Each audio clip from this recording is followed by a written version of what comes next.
हरिओम सभी को।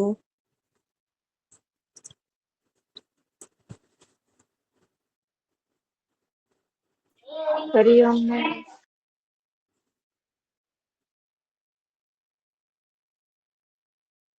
तो आज हमारा लास्ट टॉपिक जो बाकी है आहार में,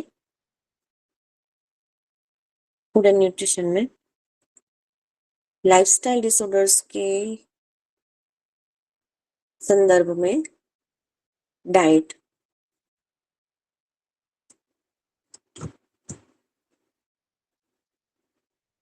तो लाइफस्टाइल डिसऑर्डर्स यानी क्या?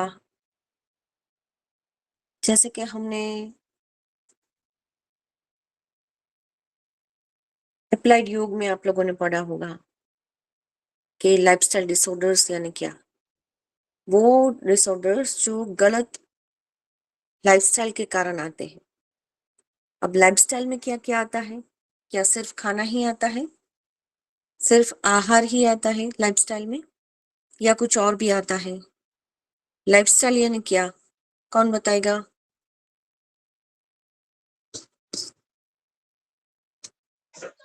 આપણે સુવાનું શેડ્યુલ ન હોય, જમવાનું શેડ્યુલ ન હોય, ગમે તે ખાવું પીવું એનો કોઈ રૂટીન ન હોય. આહાર, વિહાર, નિદ્રા, આ બધી જ વસ્તુઓ જ્યારે ડિસ્ટર્બ હોય, પ્રોપર ટાઈમિંગ સાથે કામ ન થતું હોય, પ્રોપર પ્રપોર્શનમાં ખવાતું ન હોય, પથ્ય અપથ્ય ની પણ ખબર ન હોય, અથવા ખબર હોય છતાં પણ ફોલો ન થતું હોય, તો જે આપણે આહારની ડાયટરી ગાઈડલાઇન્સ આ પહેલા સમજાવેલી હતી. ડાયટરી ગાઈડલાઇન્સ એટલે શું? તો આયુર્વેદમાં જે dietary guidelines four healthy life, જે આપણે પહેલા પણ કહ્યું, એમાં ઘણું બધું આમાં સામેલ છે કે જો લાઈફસ્ટાઈલ જ પ્રોપર હોય, જેમાં આહારને લઈને જે ગાઈડલાઇન્સ છે એ એક પાર્ટ છે. લાઈફસ્ટાઈલ ડિસઓર્ડર્સ મીન્સ ખોટી લાઈફસ્ટાઈલની ખોટી આદતોને કારણે, રોજબરોજની દિનચર્યામાં ખોટી આદતોને કારણે આવતા રોગ, હેલ્થ ઇશ્યુઝ, એ લાઈફસ્ટાઈલ ડિસઓર્ડર્સ છે. તો લાઈફસ્ટાઈલમાં ફક્ત આહાર નથી આવતો, એ એનો એક પાર્ટ છે, એ સબસિડરી પાર્ટ કહી શકાય. તો આહારને સરખો કરવાથી પથ્ય અપથ્ય, મિતાહાર, આ બધી જ વસ્તુઓ અગ્નિ પ્રમાણે લેવું, જે આપણે ડાયટરી ગાઈડલાઇન્સ જોઈતી, એ બધું જ જ્યારે તમે ફોલો કરો તો પણ આહાર હેલ્ધી લાઈફસ્ટાઈલનો એક પાર્ટ છે.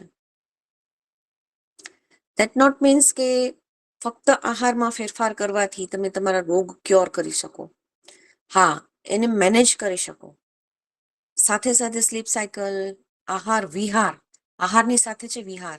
કયા સમયે વિહાર કરવો, એટલે કે કયા સમયે બહાર ફરવું અને કયા સમયે ન જવું. જેમ કે ફૂલ તડકો હોય, અત્યારે જે તાપ પડતો હતો હમણાં 8-10 દિવસ પહેલા, એ સમયે બપોરના સમયે તમે બહાર જાઓ તો ડિહાઇડ્રેશન પ્રોબ્લેમ થાય, તો પાણી શરીરમાં ઘટવાથી કેટલા બધા રોગો થાય. એટલે આહાર વિહાર, ઋતુચર્યા, જે તમને ખબર છે કે ઋતુ એટલે શું, તો ઋતુચર્યા એટલે શું આપણે આયુર્વેદમાં ભણી ગયા છીએ. જે ઋતુ છે એ પ્રમાણેનો તમારો આહાર હોવો જરૂરી છે, એ પ્રમાણેની તમારી લાઈફસ્ટાઈલ હોવી જરૂરી છે. કે ઋતુ પ્રમાણે વિહાર પણ કરવો, ઋતુ પ્રમાણે આહાર પણ કરવો, અને ઋતુ પ્રમાણેનું જ બધી જ વસ્તુઓ દિવસ દરમિયાન ધ્યાનમાં રાખવી.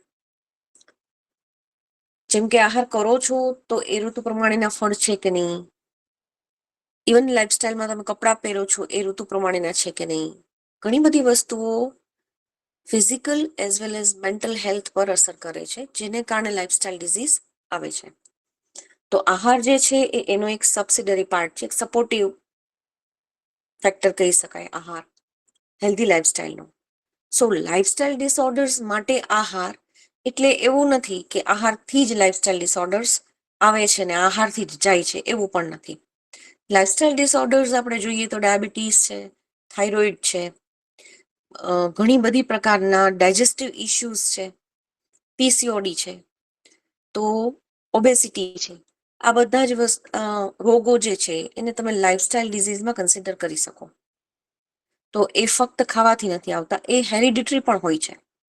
તમે ખાવામાં બહુ જ ધ્યાન રાખો તો તમને ડાયાબિટીસ મોડું આવે, અથવા તો એટલું ઓછું આવે કે તમારે કોઈ મોટા ડોઝ રેગ્યુલરલી ન લેવા પડે. તમે તમારી જાતે એને મેનેજ કરી શકો ખાવા પીવાથી, બીજી લાઈફસ્ટાઈલ સારી ફોલો કરવાથી. જેમ કે સમયસર ખાવું, જેમ કે સમયસર સૂવું અને ઉઠવું. એ બધી જ વસ્તુઓમાં ધ્યાન રાખો તો તમે તમારા લાઈફસ્ટાઈલ ડિસઓર્ડર્સ આવતા પહેલા રોકી પણ શકો, અને જો હેરિડિટરી છે તો એને પણ મેનેજ કરી શકો. એટલે આહાર એ 100% નથી, કારણ કે એ તમે ગમે એટલું ધ્યાન રાખો તો પણ હેરિડિટરી હશે તો એ તમારા સિસ્ટમમાં જ ઇનબિલ્ટ છે. તો એ વહેલા મોડું આવશે. ધ્યાન રાખો તો મોડું આવશે, બહુ ધ્યાન રાખો તો મેડિસિન નહીં લેવી પડે, અને ન પણ આવે. પોસિબલ એવું પણ છે, પણ ન પણ આવે જો તમે બહુ ધ્યાન રાખતા હો તો શું ધ્યાન રાખવાનું? સો લાઈફસ્ટાઈલ ડિસઓર્ડર્સ મોડા આવે અથવા આવી ગયા પછી એને મેનેજ કરવા, તો ધ્યાન શું રાખવું? First of all, Ayurvedic guidelines જે આપણે લખેલી છે, ઇન્ડિયન ડાયટરી ગાઈડલાઇન્સ, આયુર્વેદિક ડાયટરી ગાઈડલાઇન્સ શું હતી?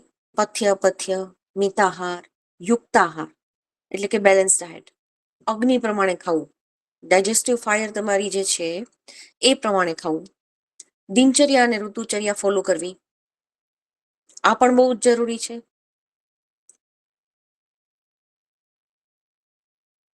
એ અમુક વ્યાધિઓ એવી હોય છે જે ન્યુટ્રિશિયસ આપણે જમવાનું જમતા હોઈએ, એ જો પૂરતા ન્યુટ્રિશન નથી મળતા તો પણ રોગ આવે છે. અને વધુ પડતા ન્યુટ્રિશન અવેરનેસને કારણે લઈએ, બહુ જ અવેરનેસ હોય, આપણને હેલ્થ બાબત કંઈક વધારે પડતી જ ચિંતા હોય, અને દિવસ આખો આપણા મનમાં એમ જ હોય કે આ ન્યુટ્રિશન મને જોઈએ, પેલું જોઈએ, આ તો નહીં ઘટે ને, પેલું તો નહીં ઘટે ને, ડોઝ લેવા માંડીએ સાથે સાથે, અથવા ઓવર ન્યુટ્રિશિયસ જમવાનું જમવા માંડીએ, તો એ ઓવર ન્યુટ્રિશનને કારણે પણ ડિઝીઝ આવી શકે છે. તમારા શરીરને કેટલી જરૂર છે એટલું જ તમારે લેવું, તો એ યુક્ત આહાર છે. જ્યારે તમે ન્યુટ્રિશન સાથેનું જે જમવાનું લ્યો છો, તો એ એવો આહાર કે જેટલું જોઈએ છે એટલું જ, એનાથી વધારે નહીં. So this is balance diet, યુક્ત આહાર. પણ જો ન્યુટ્રિશન વધારે લેવામાં આવે તો એ આહાર નથી, એને કારણે પણ રોગ આવી શકે છે. તો આયુર્વેદમાં આને પણ વ્યાધિ બતાવેલી છે. તો તેને કારણે પણ આવે. કેટલી વસ્તુઓને આપણે ધ્યાનમાં રાખવાની છે. પથ્ય, પથ્ય છે, ઋતુચર્યા છે, અગ્નિ છે, કે તમારી અગ્નિ જે છે એ પ્રમાણે જ તમે ભોજન લો.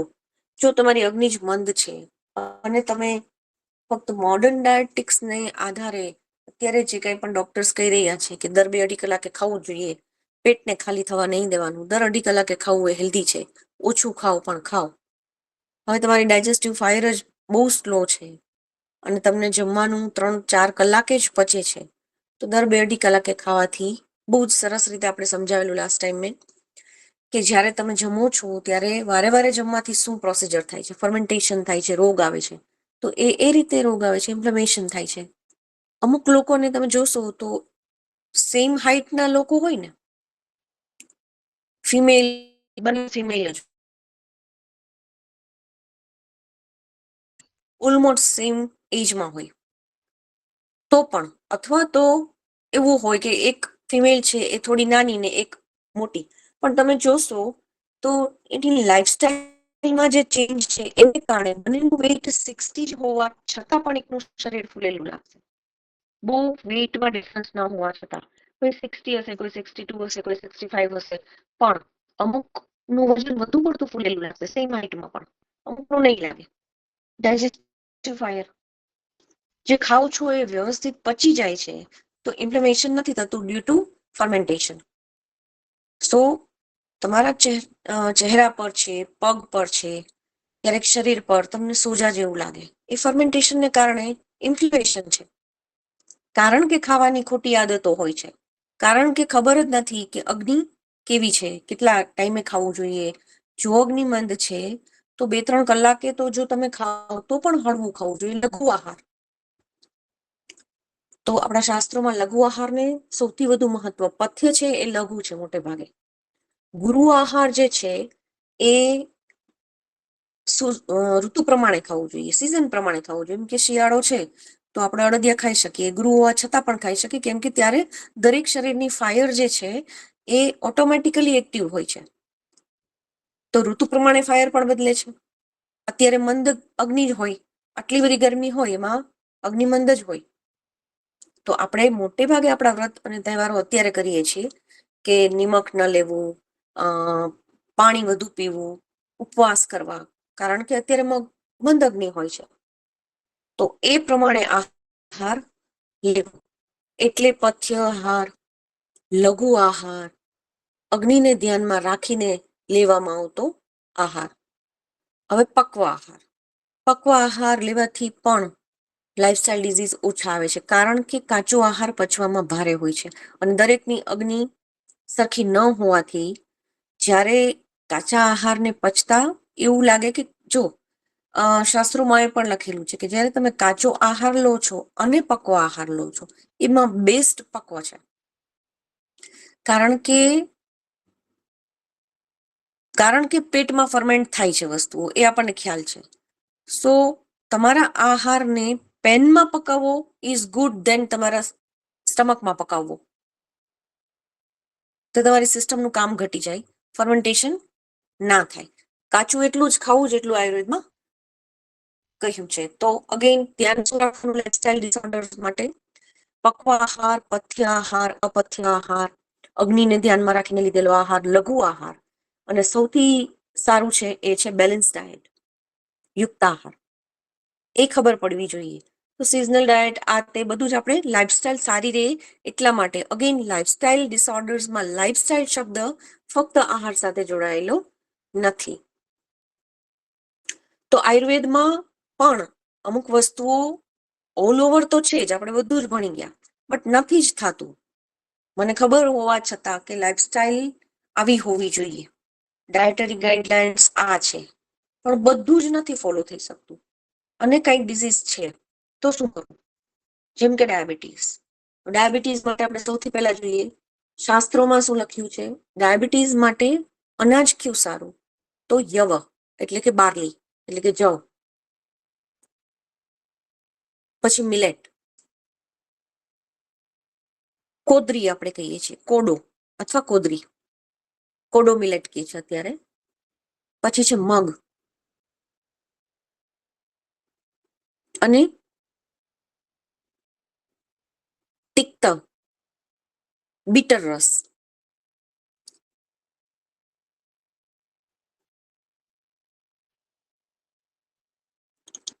એ સિવાય હની બહુ જ ઓછી માત્રામાં તમે લ્યુકવોર્મ વોટર સાથે લઈ શકો. એ સિવાય ડાયાબિટીસ માટે મેથી સારી. કડવો રસ જેમાં જેમાં હોય એ બધા ફૂડ તમે તમારા જમવામાં ઇન્ક્લુડ કરી શકો. જેમ કે મેથી છે તો મેથીના ઘણા બધા ઉપયોગી છે. ડાયાબિટીસ અને શુગર સિવાય મેથીના ઘણા બધા ઉપયોગો છે. જેમ કે બીટર રસ છે એ ડાયાબિટીસમાં મધુપ્રમેહમાં તો કામ લાગે જ છે, પણ સાથે સાથે જોઈન્ટ પેઇનમાં પણ મેથી ખૂબ જ કામ લાગે છે. એ સિવાય જ્યાં જ્યાં કષાય રસ, તુરો રસ છે, બીટર રસ અને તુરો રસ બંને ડાયાબિટીસ માટે સારો. અને એટલા માટે જ આમળા, જાંબુ આ બે વસ્તુ જે છે એમાં કષાય રસ. એવી જ રીતે ઘણા બધા બીજા સીડ્સ છે કે ફ્રૂટ્સ હોય, શાકભાજી હોય, કષાય રસ જ્યાં જ્યાં હોય, અને કડવો રસ જેમ કે કારેલા, જેમ કે કંટોલા, એ સિવાય પણ એક શાક છે કારેલા, કંટોલા અને આ ત્રણેય શાક ડાયાબિટીસ માટે સારા.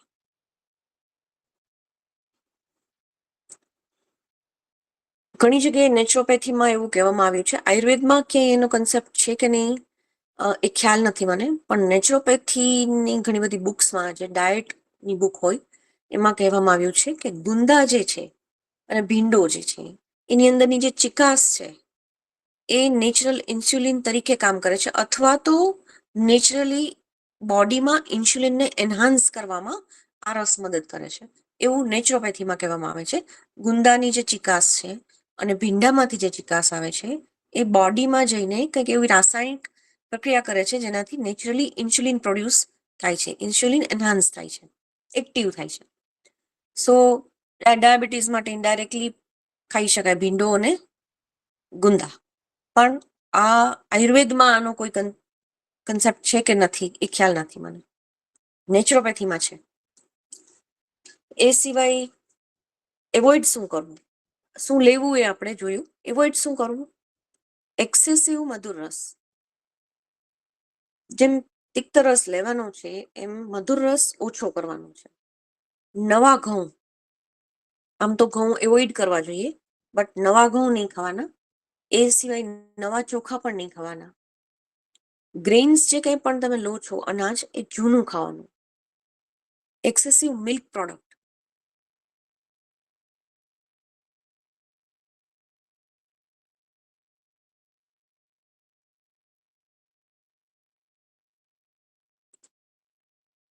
એટલે શુગર ઓછી કરવાની, અનાજ નવું નહીં લેવાનું, લઘુ આહાર લેવો, એટલે કે હળવું ખાવાનું જે આસાનીથી પચી જાય,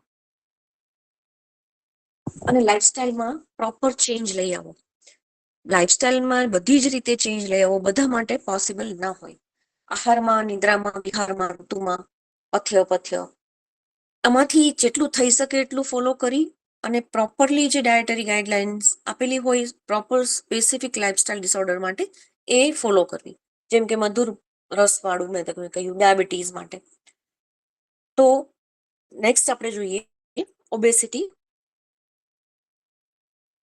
ચરક સંહિતામાં ઓબેસિટી માટે કહ્યું છે કે અહીંયા પણ બધી જ પ્રકારની મિલેટ તમે લઈ શકો.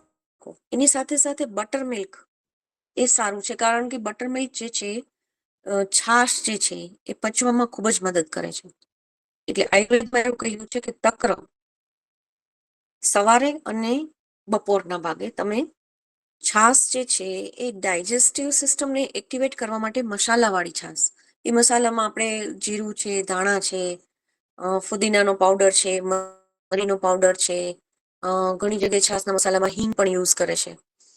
તો આઈડિયલ શું છે કે છાશનો મસાલો જે હોય એવરી ટાઈમ છાશમાં નાખીને જ છાશ દરેક વખતે જમવા સાથે લેવી, જેથી કરીને તમારી ડાયજેસ્ટિવ ફાયર જો મંદ હોય તો એ એક્ટિવેટ થાય અને પાચનમાં મદદ થાય.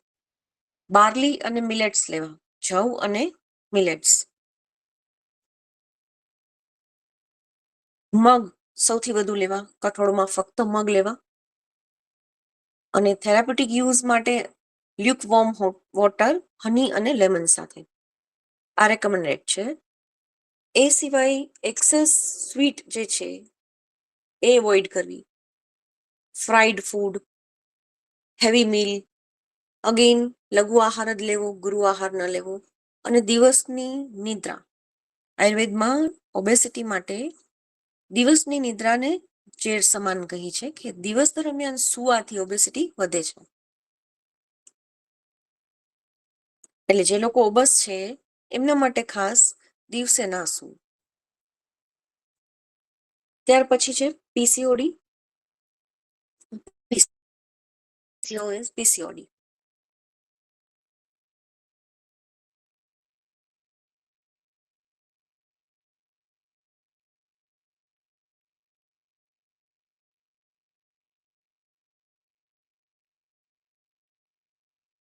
પીસીઓડી આમ તો ઘણા બધા કારણો હોય છે. આયુર્વેદની દ્રષ્ટિએ એ પણ ઓબેસિટી સાથે જોડાયેલું છે.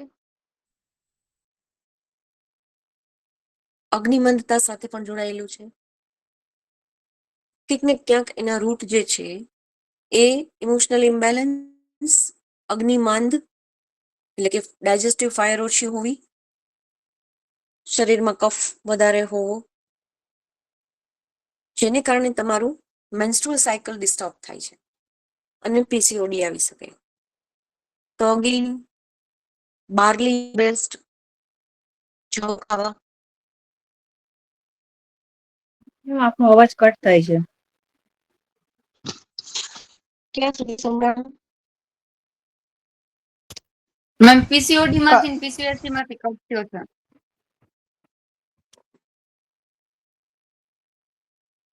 પીસીઓડી થવાનું કારણો આયુર્વેદમાં અગ્નિમંદ હોવી,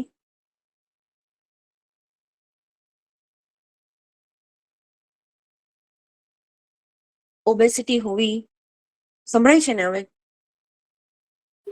હા મેમ. હા મેમ સંભળાય છે. હા. શરીરમાં કફ તેમજ વાયુનું ઇમ્બેલેન્સ હોવું, આવા બધા કારણોસર મેન્સ્ટ્રુઅલ સાયકલ જે છે એ ડિસ્ટર્બ થાય છે અને ઓબેસિટીને કારણે પણ થઈ શકે, પીસીઓડી થવાની શક્યતા રહી શકે છે. તો એમાં પણ લઘુ આહારમાં ઘઉંને બદલે જવ ખાવા, કારણ કે જવ છે એ હળવા છે ઘઉંના પ્રમાણમાં. અહીંયા પણ મગ, તક્ર, લીફી ગ્રીન્સ ખાવાનું કહ્યું છે. વેજીટેબલ્સ જે ગ્રીન પત્તાવાળા હોય એ સૌથી વધારે ખાવા. એ સિવાય કુલથ ખાવાનું કહ્યું છે. કુલથ અથવા કુલ્થી એ એક પ્રકારનું ધાન્ય આવે છે કાળું.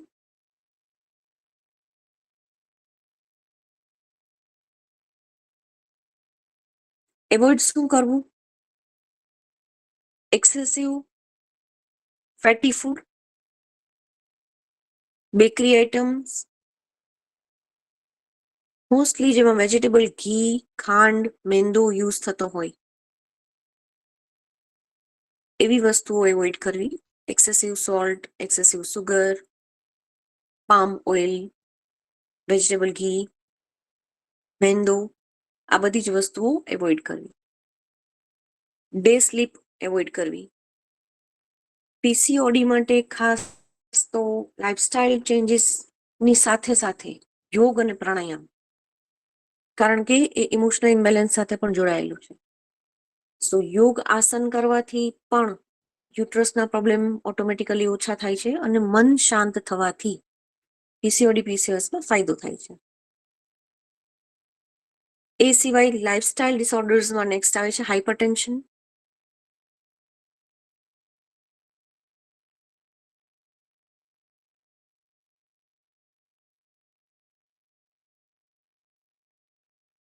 હાઇપરટેન્શન જે છે એ ઓવર થિંકિંગથી સ્ટાર્ટ થાય છે. શરીર અને મન આયુર્વેદ પ્રમાણે અને યોગ પ્રમાણે જોડાયેલા છે. તો હાઇપરટેન્શન એ મનનો રોગ છે. લાઇફસ્ટાઇલ ડિસઓર્ડર તો છે જ, પણ એ મન સાથે જોડાયેલો છે, પણ એની પહેલા પણ એ શરીર સાથે જોડાયેલું છે. તો શરીર અને મન એકબીજા સાથે જોડાયેલા હોવાથી ઘણી બધી વસ્તુઓને કારણે હાઇપરટેન્શન થઈ શકે છે. જેમ કે ઓબેસિટી, આ એક ઉદાહરણ તરીકે લઈ શકાય. ડાયાબિટીસને કારણે પણ હાઇપરટેન્શન થઈ શકે છે. ઓબેસિટીને કારણે પણ હાઇપરટેન્શન થઈ શકે છે. હાઇપરટેન્શન જે છે એ તમારી રક્ત ધાતુ જે છે એ ઇમ્બેલેન્સ્ડ છે.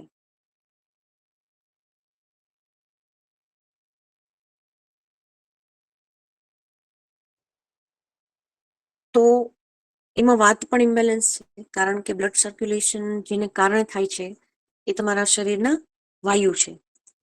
શરીરમાં રહેલ વાયુને કારણે બ્લડનું સર્ક્યુલેશન થાય છે. વાયુ ઇમ્બેલેન્સ થવાથી સર્ક્યુલેશન ડિસ્ટર્બ થાય છે. પણ એ ઇમ્બેલેન્સ થાય છે શા માટે વાયુ? તો શરીરમાં પહેલેથી કોઈ લાઇફસ્ટાઇલ ડિસઓર્ડર હોય એને કારણે હાઇપરટેન્શન આવી શકે, જેમ કે ઓબેસિટી, જેમ કે ડાયાબિટીસ, જેમ કે ઘણી પ્રકારના ડાયજેસ્ટિવ ડિસઓર્ડર્સ. તો આ કોરિલેશન છે. એ સિવાય હાઇપરટેન્શન બહારના તત્વોથી આવી શકે, જેમ કે ઓવરથિંકિંગ. કોઈ પણ વસ્તુ માટે તમે જ્યારે ઓવરથિંકિંગ કરો ત્યારે ઓવરથિંકિંગને કારણે તમને સ્ટ્રેસ જનરેટ થાય છે, એન્ઝાઇટી ફીલ થાય છે, ને ત્યાર પછી હાઇપરટેન્શન થાય છે. એટલે રાત્રે ઊંઘ ન આવી, સતત નેગેટિવ વિચારોને કારણે સ્લીપ સાયકલ ડિસ્ટર્બ થાય છે. સ્લીપ સાયકલ ડિસ્ટર્બ થવાથી વાયુ ઇમ્બેલેન્સ થાય છે. વાયુ ઇમ્બેલેન્સ થવાથી શરીરમાં મનોરોગની શરૂઆત થાય છે. એટલે કે સૌથી પહેલા ઓવર થિંકિંગ, સ્ટ્રેસ જનરેટ થાય છે. કોઈ પણ પ્રકારનો ડર મનમાં રહ્યા કરે છે. ઓવર થિંકિંગ આપણે એટલે જ કરતા હોઈએ છીએ. કોઈ પણ પ્રકારનો સ્ટ્રેસ જનરેટ થાય છે, જેને કારણે સતત ને સતત તમારું મન નકારાત્મક વિચારોથી ઘેરાયેલું રહે છે અને કારણે થાય છે હાઇપરટેન્શન. એના માટે રેકમેન્ડેડ શું છે? એઝ પર આયુર્વેદ, સાત્વિક ફૂડ અગેન મન પર કામ કરે છે, મનને શાંત કરે છે.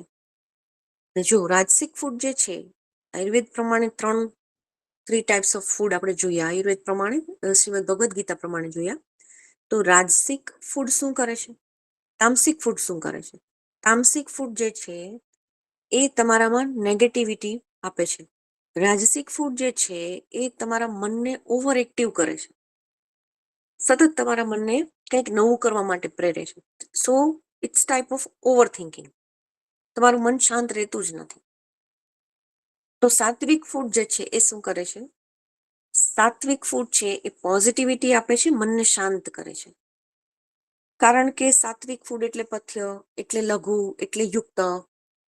આ બધા ભોજન શરીરમાં જઈને જ્યારે સારી રીતે પચી જાય અને સારી રીતે રસ, રક્ત, માંસ બધું જ બનવા માંડે, ધાતુ પુષ્ટિ થઈ જાય અને શરીરને જોઈતી વસ્તુઓ મળી જાય, તો ઓટોમેટિકલી શરીરમાંથી ડિસઓર્ડર્સ ઓછા થશે, જેને કારણે મન પણ ફ્રેશ અને શાંત રહેશે. મન શાંત હશે તો પ્રોપર સ્લીપ, સ્ટ્રેસ ઓછો થશે, ઓવર થિંકિંગ નહીં થાય. એટલે sattvik food is the best remedy. સાત્વિક ફૂડમાં તમે રોજબરોજના ફૂડમાં તમે શું ફેરફાર કરી શકો સાત્વિક ફૂડ માટે? કોઈ કહેશે મને? આપણે રોજ જે જમવાનું લઈએ છીએ એ સાત્વિક છે એવું તમે ક્યારે કહી શકો?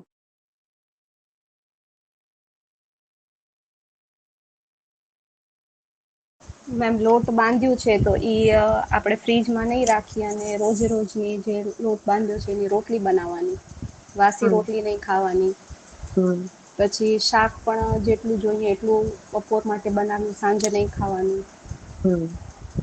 એવી રીતે અનેક છે.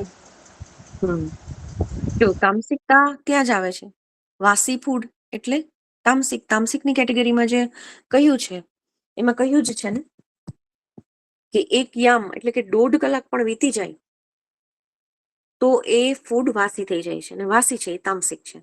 જે તામસિક છે એ ઓવર થિંકિંગ આપશે, ડિપ્રેશન આપશે, ગુસ્સો, સ્ટ્રેસ, એન્ઝાયટી, ગુસ્સો, આ બધું જ તામસિકતા આપશે. એટલે ફક્ત તમે સવારનું સાંજે, બપોરનું રાત્રે પણ કરશો તો પણ તમારું ફૂડ સારું, બહુ સારું બનાવેલું, ઓછા મસાલાવાળું, ઘીમાં બનાવેલું પણ વાસી, તો એ તામસિક છે. એટલે સાત્વિકતાનો એક બહુ મોટું એક્ઝામ્પલ એ છે કે વાસી ન ખાવું. ખાલી એટલું જ કરો.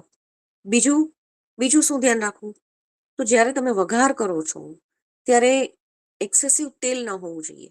એક્સેસિવ જે આપણે એમાં રાઈ નાખીએ છીએ વઘારમાં, એ પણ એક્સેસિવ ન હોવું જોઈએ, કારણ કે એનો ગુણ જ બહુ ગરમ છે રાઈનું.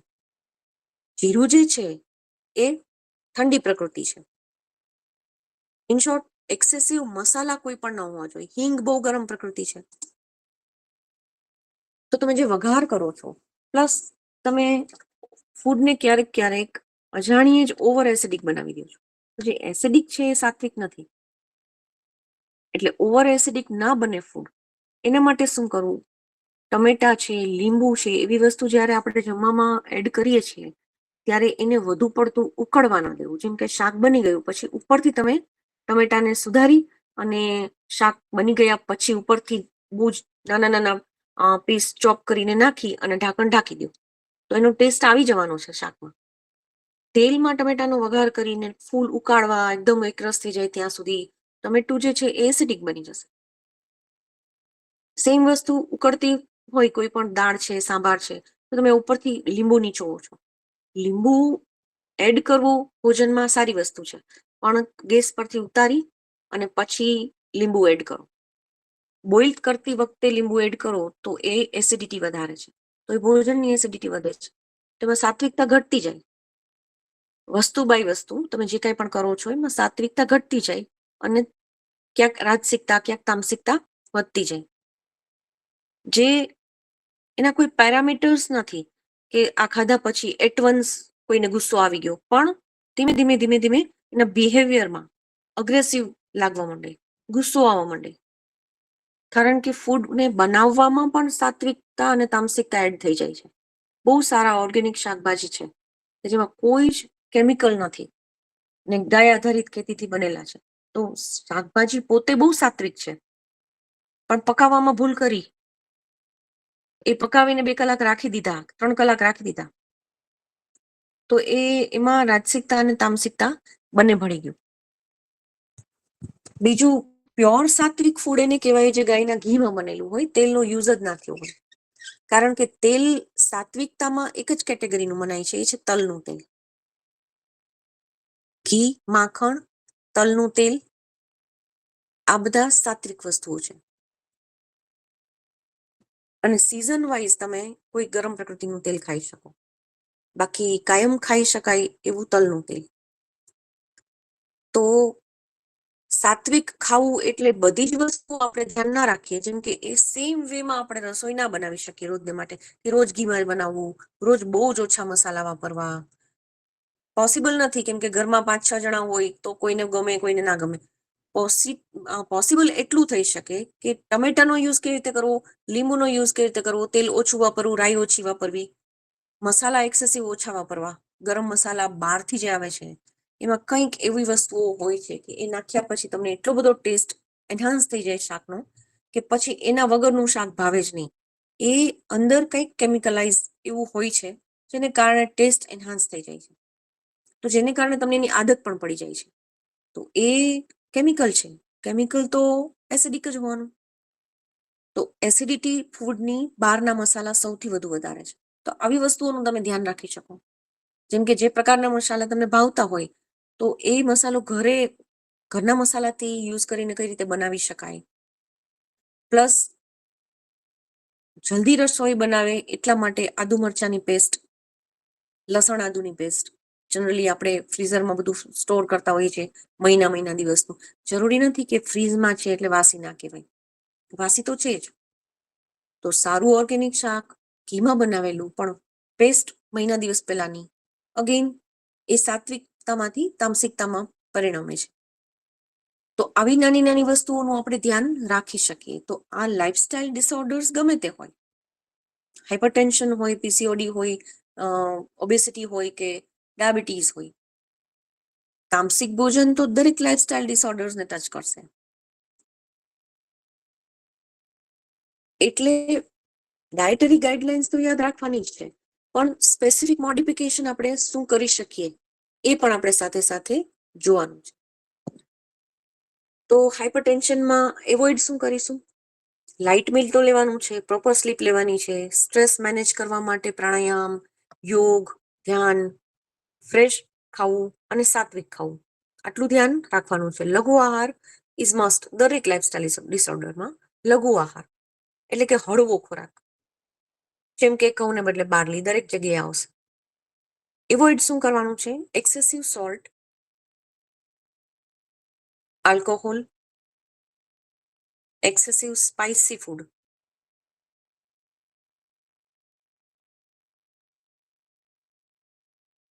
એ સિવાય એવોઇડ કરવાનું છે એંગર અને સ્ટ્રેસ, ગુસ્સો એવોઇડ કરવો. હાઇપરટેન્શન થવાનું મોટું કારણ અગ્રેસિવ નેચર હોય છે. તો બને ત્યાં સુધી મન શાંત રાખવાની બધી જ પ્રેક્ટિસીસ કરવી અને ગુસ્સો ઓછો કરવો. હંમેશા એક વસ્તુ ધ્યાનમાં રાખવી, જેને પણ હાઇપરટેન્શન થતું હોય, જેને હાઈ બીપી છે એના માટે છે, કે જ્યારે પણ ગુસ્સો આવે, જે પરિસ્થિતિ પર તમને ગુસ્સો આવતો હોય, કોઈ પણ ગુસ્સો ક્યારે આવે કે તમારી સામે કંઈક એવી પરિસ્થિતિ આવે જે તમને અનુકૂળ નથી. જરૂરી નથી કે એ પરિસ્થિતિ ખરાબ જ છે, જોવાનો દ્રષ્ટિકોણ જ અલગ હોય છે. સો પરિસ્થિતિ બધી ખરાબ જ નથી હોતી. તમને આ પરિસ્થિતિ અનુકૂળ નથી એટલે તમને ગુસ્સો આવે છે. તો ઓલવેઝ દરેક સિચ્યુએશનની બીજી સાઈડ હોય જ છે. તો ઓલવેઝ જે પરિસ્થિતિ તમારી સામે આવે એની બીજી સાઈડ જોવી જ, ઓલવેઝ જોવી. તમને જે પરિસ્થિતિ દેખાય છે જેને કારણે તમને ગુસ્સો આવે છે એ સિવાયની પણ એની એક સાઈડ છે. તો એ પરિસ્થિતિ બીજી દ્રષ્ટિથી સેમ પરિસ્થિતિને જોવાની ટ્રાય કરવી, ગુસ્સો નહીં આવે. સો એંગર કંટ્રોલ કરવા માટેનું આ વે છે. સો એવોઇડ શું કરવું? Anger and stress. એવું થાય કે એંગર કેવી રીતે એવોઇડ કરી શકાય? તો આવી રીતે કરી શકાય. એટલે જેનો નેચર જ અગ્રેસિવ હોય એના માટે ઇઝી નથી. એ સિવાય લાઇફસ્ટાઇલ ડિસઓર્ડર્સ માં આગળ ડાયજેસ્ટિવ ડિસઓર્ડર્સ આવી શકે. ડાયાબિટીસ, ઓબેસિટી, પીસીઓડી, હાઇપરટેન્શન અને ડાયજેસ્ટિવ ડિસઓર્ડર્સ આ પણ લાઇફસ્ટાઇલ ડિસઓર્ડર્સમાં આવી શકે, કેમ કે ડાયજેસ્ટિવ ઇશ્યુઝ જે છે એ પણ આહારમાં ખોટા ફેરફારોને કારણે આવે છે. ખોટી આદતો, આહારની ખોટી આદતો એટલે એ જ અત્યાર સુધી આપણે ડિસ્કશન કર્યું એ બધું જ. સાથે સાથે ખોટા સમયે જમવું, ખોટી રીતે જમવું, ખોટી આદતોમાં ઘણું બધું આવે છે. આહારને લગતા બધા જ નિયમોમાં આપણી રીતે ફેરફાર કરવો એ ખોટી આદતો, એ ખોટા નિયમો, પોતાની રીતે કરેલા ફેરફારો. આયુર્વેદમાં જે ડાયટરી ગાઈડલાઇન્સ આપી છે એ સિવાય આપણી અનુકૂળતા પ્રમાણે આપણે ફેરફાર કરવા પડે છે. લાઇફસ્ટાઇલ આપણી એવી હોય છે. જે ફેરફાર આપણે આપણી અનુકૂળતા પ્રમાણે કરીએ છીએ એ ડાયજેસ્ટિવ ઇશ્યુ આપે છે. જેમ કે કોઈ પણ પ્રકારની રેડી પેસ્ટ લઈ આવી, કોઈ પણ પ્રકારની પેસ્ટ બનાવીને 1.5-2 મહિના સુધી, વર્ષ દિવસ સુધી ફ્રીજમાં સ્ટોર કરવી, અનુકૂળતા પ્રમાણે કરેલા ફેરફાર. કારણ કે રોજ કઈ તમને પેસ્ટ બનાવવાનો ટાઈમ નથી મળવાનો. એ એક એક્ઝામ્પલ છે.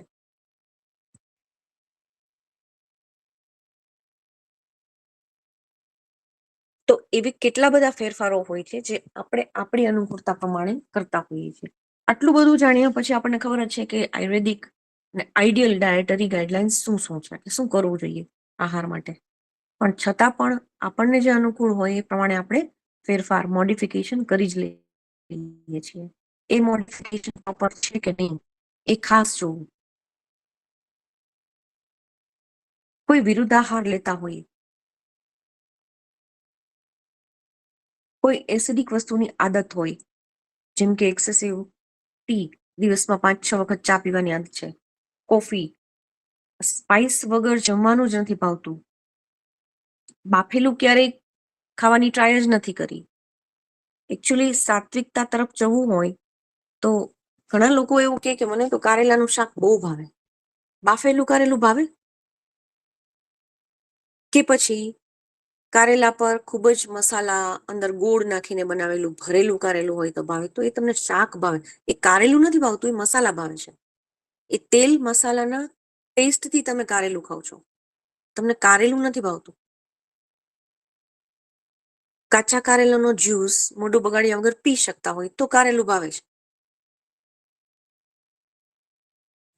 એટલે વસ્તુ એક અહીંયા કહેવાની એ થાય છે કે જે મોડિફિકેશન આપણે આપણી રીતે કરી લીધા છે એ ખોટા મોડિફિકેશન છે, જેને કારણે ડાયજેસ્ટિવ ડિસઓર્ડર્સ થાય છે. કારેલું સારું એટલે આપણે અઠવાડિયામાં 2 વખત કારેલા બનાવીને ખાઈએ તો આપણે એવું વિચારીએ કે મને હવે હું તો 2 વખત કારેલા ખાઉં છું ને તો હવે મને ક્યારેય ડાયાબિટીસ નહીં આવે. તો આપણે ભૂલ કરીએ છીએ, કારણ કે જે પ્રમાણેનું શાક કારેલાનું બનતું હોય છે એને ડાયાબિટીસ સાથે કઈ લેવા દેવા જ નથી. કારેલું ડાયાબિટીસ માટે તિક્ત રસ છે એટલે કહેવામાં આવે છે. એ તિક્ત રસ પર આપણે કેટલો સ્વીટ રસ નાખી દીધો, એ તિક્ત રસ પર આપણે કેટલો, એટલે કે બીટર રસ પર આપણે કેટલો મસાલાનો, સ્પાઇસનો રસ નાખી દીધો.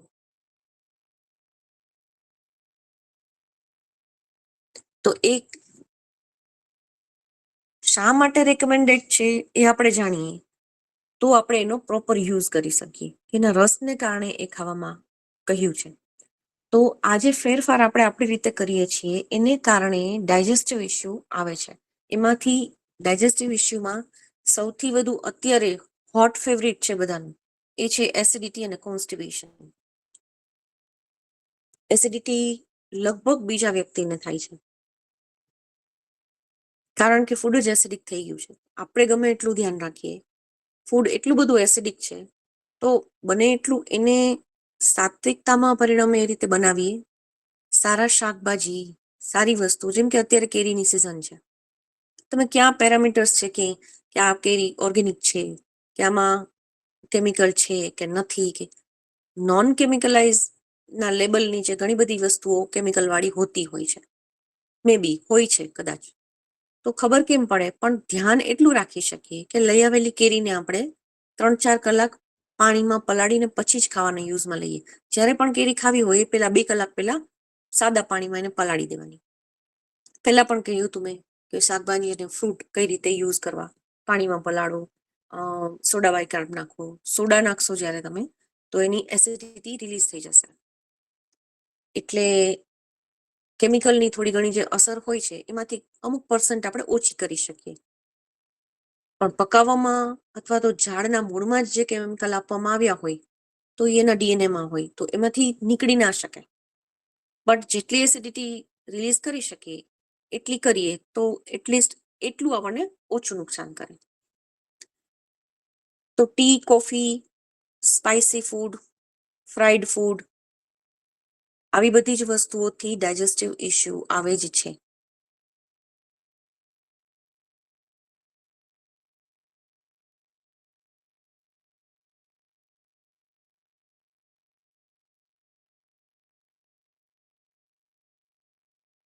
એ સિવાય અગ્નિ શરીરનો ડિસ્ટર્બ હોય ત્યારે એસિડિટી થાય. ઓવર એક્ટિવ અગ્નિ હોય ત્યારે પણ એસિડિટી થાય. તમને એવું થાય કે અગ્નિ બહુ એક્ટિવેટ હોય, અમુક લોકોની અગ્નિ બહુ એક્ટિવેટ હોય, તો એને ભૂખ બહુ જ લાગે. પણ જ્યારે જેની અગ્નિ એક્ટિવેટ હોય અને બહુ ભૂખ લાગે અને ઉપરથી તમે એકદમ મસાલેદાર ખાવાનું આપો તો એસિડિટી થશે, કેમકે અગ્નિ જ પહેલેથી પ્રદીપ્ત છે. તો એમ પણ તમારી અગ્નિ કેવી છે એ પ્રમાણે ફૂડ આપવું, એનાથી પણ એસિડિટી ઓછી થાય છે. એવોઇડ શું કરવાનું કહ્યું અને લેવાનું રેકમેન્ડેડ શું છે?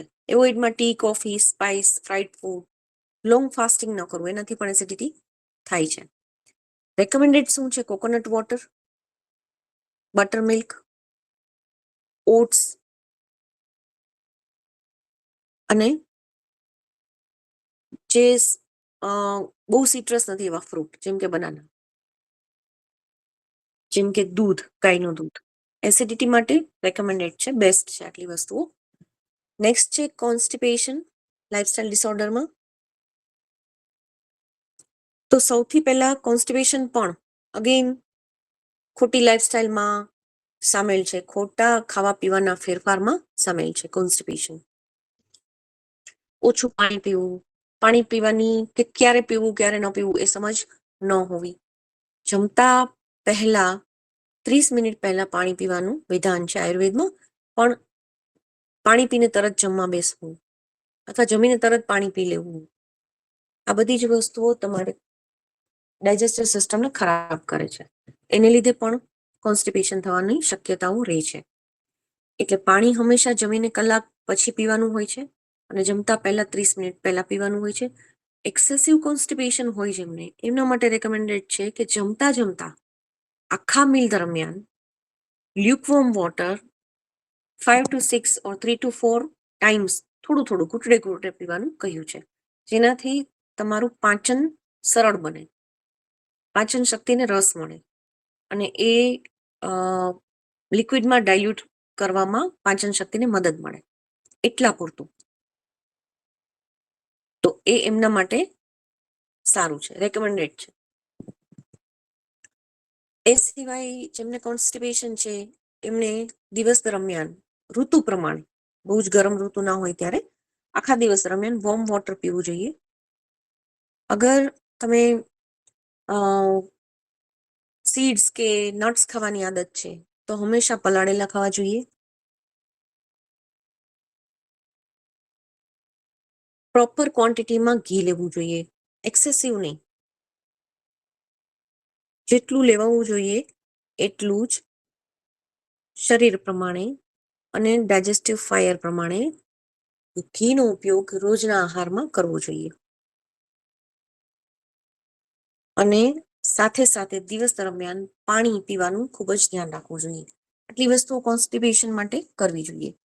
એના પછી છે IBS, ઇરેઝિસ્ટેબલ બાઉલ સિન્ડ્રોમ. તો ઇરિટેબલ બાઉલ સિન્ડ્રોમ શું છે? IBS એટલે શું? તમને એપ્લાઇડ યોગમાં આવી ગયું હશે. લાઇફસ્ટાઇલ ડિસઓર્ડર આવી ગયા?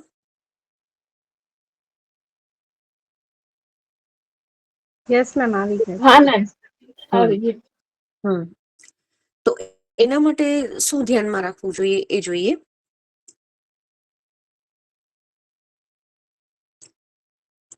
જેમને IBS છે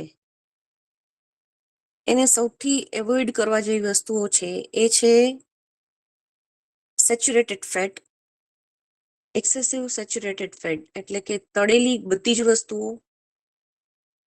સેચ્યુરેટેડ ફેટ શેમાં હોય છે? વેફર્સ આપણે ખાઈએ છીએ અને બહારની તળેલી વસ્તુઓમાં સૌથી વધુ જોવા મળે છે. બહારની વસ્તુઓમાં એક્સેસિવ સોલ્ટ, સુગર, ફેટ હોય છે. એટલે આમ તો બહારની વસ્તુઓ કોઈ પણ નાસ્તાના ફોર્મમાં જે મળે છે એ બધું જ IBS વાળાએ એવોઇડ કરવું જોઈએ.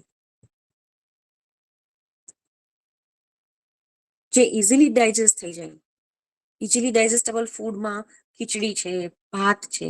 જેમ નાના બાળકમાં આપણે ખવડાવવા માટે ધ્યાન રાખીએ કે ગળેલું ખવડાવવું, સાદું ખવડાવવું, તો એવી વસ્તુઓ ખાસ કરીને ધ્યાન રાખવી જોઈએ. ફ્રેશ ખવડાવવું, તો તાજો ખોરાક, વેજીટેબલ્સ અને ફ્રૂટ વાળો ખોરાક, હોલ ગ્રેન્સ, આખા અનાજ,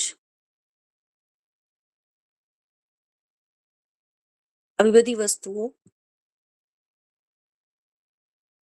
IBS વાળા માટે. અને કુકડ ખાસ, એ લોકોને કાચું ઓછું માફક આવે છે કારણ કે એની પાચન શક્તિ જે છે એ ઇરિટેબલ મીન્સ ઇરિટેશન.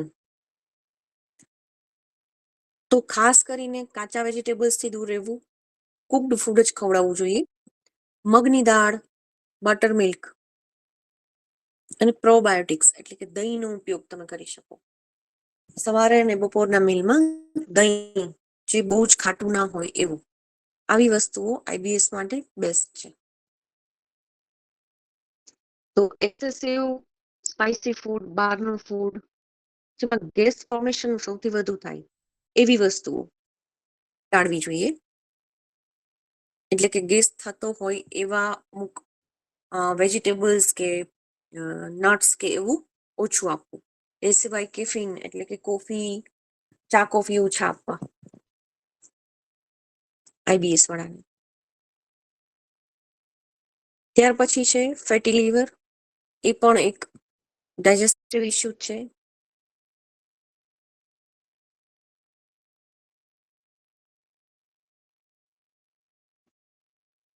તો ફેટી લીવર વાળાએ ખાસ ધ્યાનમાં રાખવું જોઈએ કે સૌથી પહેલા તો બહારની વસ્તુઓમાં આવતા ટોક્સિન્સ જે સીધા જ લીવરમાં સંગ્રહિત થાય છે, એટલે બહારનું જમવાનું જ ફેટી લીવર વાળાએ ટાળવું જોઈએ. અને 5 સફેદ વસ્તુઓ, મીઠું, ખાંડ, વેજીટેબલ, જે પણ મેંદો, વેજીટેબલ ઘી, આ બધી જ વસ્તુઓ જે છે મોસ્ટલી બેકરી આઇટમમાં એક સાથે હોય છે. એટલે બેકરી આઇટમ અને 5 વસ્તુઓ જેમાં યુઝ થતી હોય એ બધી જ વસ્તુઓ ફેટી લીવર વાળાએ ન લેવી જોઈએ. લીવરમાં ટોક્સિન્સ જ્યારે જમા થઈ જાય છે વધુ પડતા, ત્યારે ફેટી લીવર થઈ જાય છે. ફ્રેશ વસ્તુઓ ખાવી, જ્યુસી ફ્રૂટ્સ, હોલ ગ્રેન્સ, હળદરનો યુઝ વધુ કરવો, ગ્રીન ટી જમવામાં સાથે પણ લઈ શકાય અને સવારના ભાગે પણ લઈ શકાય, પણ બધું જ ઋતુ પ્રમાણે, ઋતુચર્યાને હંમેશા સાથે રાખવું. શુગરી ફૂડ એવોઇડ કરવું, fried food, again saturated fat, excessive salt, excessive sugar, તળેલી વસ્તુઓ, બહારની વસ્તુઓ, આ બધું જ ફેટી લીવર વાળાએ ના લેવું. લિક્વિડ વધુ લેવાનું હોય છે. એટલે એ દરેક ફોર્મમાં, જેમ કે ટર્મરિક વોટર છે, ગ્રીન ટી છે, હલકું ઓછી ખાંડ વાળું અથવા તો લ્યુકવોર્મ વોટરમાં મધ અને લીંબુ નાખીને લીંબુ શરબત, એવું ફેટી લીવર માટે સારું.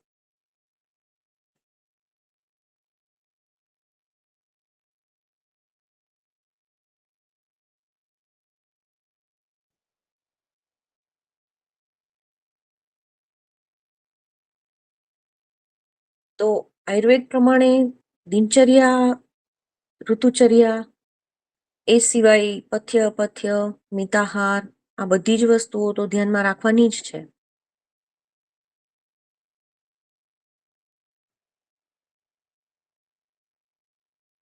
પણ સાથે સાથે સ્પેસિફિક મોડિફિકેશન તમે ડાયટમાં શું કરી શકો એ આપણે જોયું કે દરેક લાઇફસ્ટાઇલ ડિસઓર્ડર્સ છે એની એક રીઝનથી જ આવે છે. તમારી લાઇફસ્ટાઇલમાં કંઈક એવો ફેરફાર હોય કે જેને કારણે કંઈક ડિસઓર્ડર આવે છે.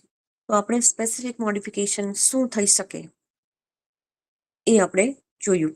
તો હિતકર આહાર શું હોય એ જોયું કે કોઈ પણ ડિસઓર્ડર છે તો એના માટે હિતકર અને અહિતકર શું છે એ આપણે જોયું. ઓકે, હવે આમાં કોઈ ક્વેશ્ચન હોય તો પૂછો, અધરવાઇઝ આ ટોપિક આપણે અહીંયા કમ્પ્લીટ કરીએ છીએ.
ડાયટ એન્ડ ન્યુટ્રિશનમાં બધા જ ટોપિક આપણે કમ્પ્લીટ કરી લીધા ને. હવે આ એક જ બાકી હતો.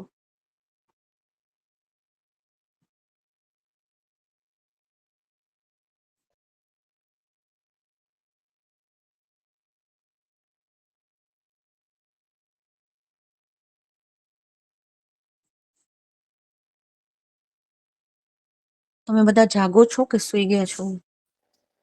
ના મેમ, બધા જાગીએ જ છે. જાગો છો ને? હા, તો વાંધો નહીં.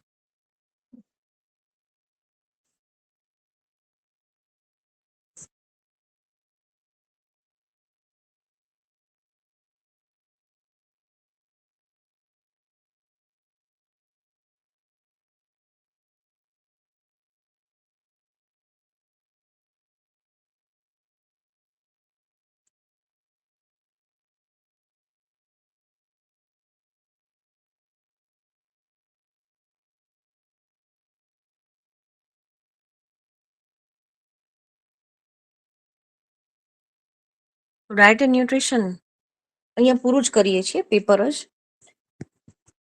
તો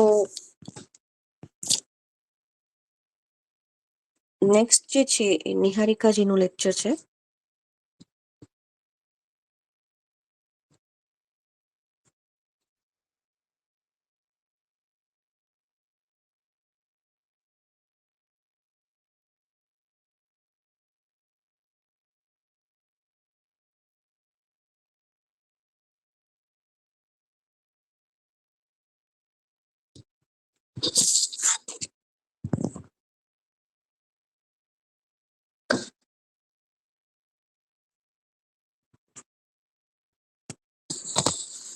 નિહારિકાજી જોડાય ત્યાં સુધીમાં આપણે કયા attendance સબ્જેક્ટ લઈ લેશે લઈએ. કયા સબ્જેક્ટ માટે રિસર્ચ મેથોડોલોજી. મેમ અમારે ઈ ક્યાં છે અમે તો સેમ ફોર. ઓકે, તો સર જોડાશે, ગૌરાંગ સર આવશે. હા, યસ, તો ગૌરાંગ સર આવશે.